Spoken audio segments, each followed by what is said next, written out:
Hello everyone. आज की इस वीडियो में हम बात करने वाले हैं एक्सिस बैंक के सेविंग्स अकाउंट के बारे में कि जो एक्सिस बैंक अपना सेविंग्स अकाउंट हमें प्रोवाइड करवाता है उसमें क्या क्या हमें फैसिलिटीज या क्या क्या जो फीचर्स हैं वो हमें देता है। इसके अलावा ऐसे कौन कौन से जो चार्जेस हैं जो बैंक डिडक्ट करता है जो कि नॉर्मल पब्लिक को बैंक में कोई भी पर्सन अच्छे से एक्सप्लेन नहीं कर पाता।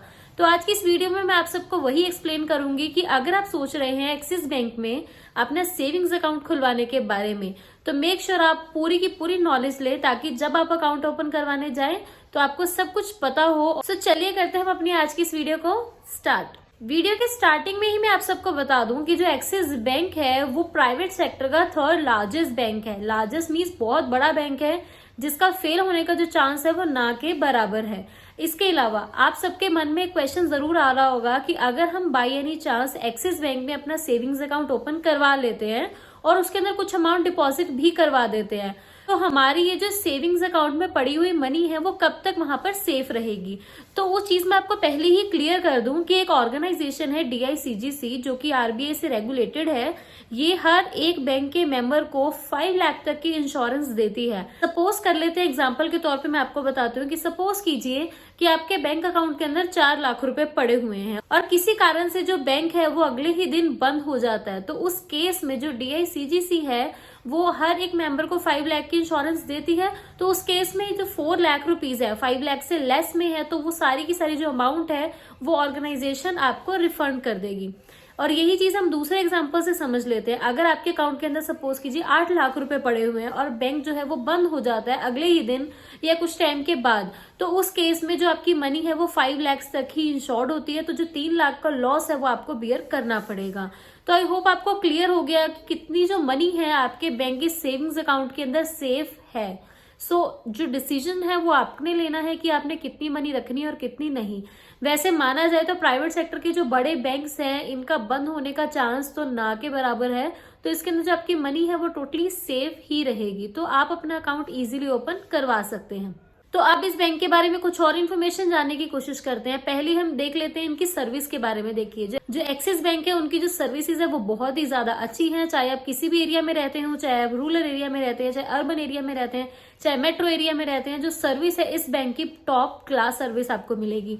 इसके अलावा इनकी जो नेट बैंकिंग और मोबाइल बैंकिंग है वो भी आपको टॉप नॉच मिलेगी। इनकी जो मोबाइल बैंकिंग है वो भी बहुत ही अच्छी है और बहुत ही इजी तरीके से कोई भी पर्सन उसे यूज कर सकता है। तो इस बैंक की जो नेट बैंकिंग है, मोबाइल बैंकिंग की ऐप को यूज करके आप घर बैठे ही अपनी FD बुक करवा सकते हैं, RD करवा सकते हैं, सुकन्या समृद्धि योजना में इन्वेस्टमेंट कर सकते हैं, इवन म्यूचुअल फंड्स तक आप इसमें परचेज कर सकते हैं। तो बहुत सी 180 प्लस फीचर्स जो है बैंक आपको अपनी मोबाइल बैंकिंग की ऐप में ही देता है जिसे यूज करके आप अपनी सभी नीड्स को घर बैठे ही कंप्लीट कर सकते हैं।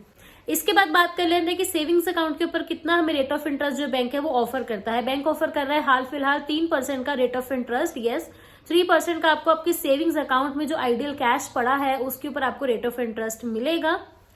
देन बात कर लेते हैं कि अगर आप इस बैंक के साथ FD करवाते हैं 1 साल की तो आपको 1 साल की FD के ऊपर कितना रेट ऑफ इंटरेस्ट जो है वो बैंक ऑफर करता है। अगर आप 1 साल की FD इस बैंक के साथ करवाते हैं तो उस केस में जो बैंक है आपको 6.75% का रेट ऑफ इंटरेस्ट देगा आपके फिक्स डिपॉजिट्स के ऊपर। इसके अलावा जो ये बैंक है ये भी आपको ऑनलाइन अकाउंट ओपन करवाने की फैसिलिटी देता है, प्लस ये आपकी ऑनलाइन वीडियो KYC भी करवाता है। तो आप घर बैठे ही अपना जो अकाउंट है वो ओपन करवा सकते हो। देन बात कर लेते हैं इस बैंक के अंदर एवरेज मिनिमम बैलेंस मेंटेन करने की बात। देखिए अदर बैंक्स की तरह नहीं है, इस बैंक में आपको एक इनिशियल फंडिंग भी देनी पड़ती है और इसी के अलावा आपको इसमें एक मिनिमम बैलेंस भी मेंटेन करके रखना पड़ता है जो कि आपके एरिया वाइज रहता है। तो एक बार उसे भी देख लेते हैं। तो अगर आप रहते हैं मेट्रो सिटी में तो उस केस में आपने इनिशियल फंडिंग बैंक को देनी है 16,000 की और जो आपका एवरेज मिनिमम बैलेंस है वो होना चाहिए 10,000 का। इसी के अलावा अगर आप रहते हैं अर्बन एरिया में तो उस केस में इनिशियल फंडिंग बैंक मांगेगा आपसे 15,000 की और जो एवरेज बैलेंस है वो आपने 10,000 का ही मेंटेन करना है। अगर आप रहते हैं सेमी अर्बन एरिया में तो उस केस में आपने 6,000 की इनिशियल फंडिंग देनी है और बैंक के अंदर एवरेज बैलेंस मेंटेन करना है 5,000 रुपीज का। और अगर आप रूरल एरिया में रहते हैं तो उस केस में 3,000 की इनिशियल फंडिंग और 2,500 का मिनिमम एवरेज बैलेंस आपने मेंटेन करके चलना है ताकि किसी भी तरीके की पेनल्टी या जो चार्जेस हैं वो बैंक आपके ऊपर ना लगाए। अब बात करते हैं चेक्स की और डेबिट कार्ड के बारे में। देखिए जो चेक्स की जहां तक बात करें तो फर्स्ट 20 जो चेक्स होते हैं जो आपको फर्स्ट बुकलेट दी जाती है वो बैंक की तरफ से कम्प्लीटली फ्री होती है, उसके ऊपर किसी भी तरीके का कोई चार्ज नहीं लगाया जाता है। डेबिट कार्ड की बात करें तो अगर आप वर्चुअल डेबिट कार्ड लेते हैं तो उसके ऊपर कोई चार्जेस नहीं है, कम्प्लीटली फ्री रहता है। बट अगर आप उसे फिजिकल डेबिट कार्ड में कन्वर्ट करवाना चाहें तो उस केस में जो बैंक को आप 590 प्लस टैक्सेस की अमाउंट आपको पे करनी होगी। देन बात कर लेते हैं जॉइंट अकाउंट फैसिलिटी के बारे में। देखिए, अगर आप ऑनलाइन अकाउंट अपना ओपन करवा रहे हैं एक्सिस बैंक के साथ तो उस केस में आप जॉइंट अकाउंट नहीं ओपन करवा सकते। जो जॉइंट अकाउंट की फैसिलिटी है एक्सिस बैंक सिर्फ अपनी ब्रांच में ही देती है। तो अगर आप ऑनलाइन करवाना चाहते हैं तो मैं आपको यही प्रेफर करूंगी कि आप पहले अपना सिंगल सेविंग्स अकाउंट ओपन करवाएं और उसके बाद अगर आपको उसको जॉइंट में कन्वर्ट करवाना है तो आप नियरेस्ट अपनी ब्रांच में जाकर उसे जॉइंट अकाउंट में कन्वर्ट करवा सकते हैं। अब बात कर लेते हैं ट्रांजैक्शंस की कि एटीएम विड्रॉल ट्रांजैक्शन की क्या लिमिट है। अगर आप मेट्रो सिटी में रहते हैं तो 3 ट्रांजैक्शन अदर एटीएम्स पे आपको फ्री मिलेगी और अगर आप नॉन मेट्रो सिटी में रहते हैं तो उस केस में आपको 5 ट्रांजैक्शंस अदर एटीएम्स में फ्री बैंक देता है। और अगर आप उससे ज्यादा करते हैं तो उस केस में जो बैंक है आपको चार्जेस देता है जो कि है 20 रुपीज प्लस टैक्सेस या जीएसटी हम जिसे बोल देते हैं। तो हर ट्रांजैक्शन पे आपको 20 प्लस जीएसटी पे करना होगा।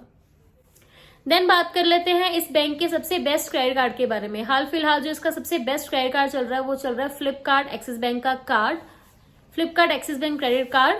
तो अगर आप एक्सिस बैंक के अंदर सेविंग्स अकाउंट खुलवाने के बारे में सोच रहे हैं तो ये भी याद रखिएगा कि आप इनका फ्लिपकार्ट का क्रेडिट कार्ड जरूर अप्लाई करें। बैंक से नहीं अप्लाई करवाना चाहते तो आप फ्लिपकार्ट की वेबसाइट के ऊपर भी जाकर जो है इस कार्ड को अप्लाई करवा सकते हैं। सो आई होप आप सबको जो वीडियो है थोड़ी इन्फॉर्मेटिव लगी होगी। अगर आपको पसंद आई है वीडियो तो मेक श्योर आप इस वीडियो को लाइक करें, चैनल को सब्सक्राइब करें। मैं मिलती हूँ आप सबसे हमारी नेक्स्ट वीडियो में, तब तक के लिए कीप वॉचिंग अनलॉक लाइफ।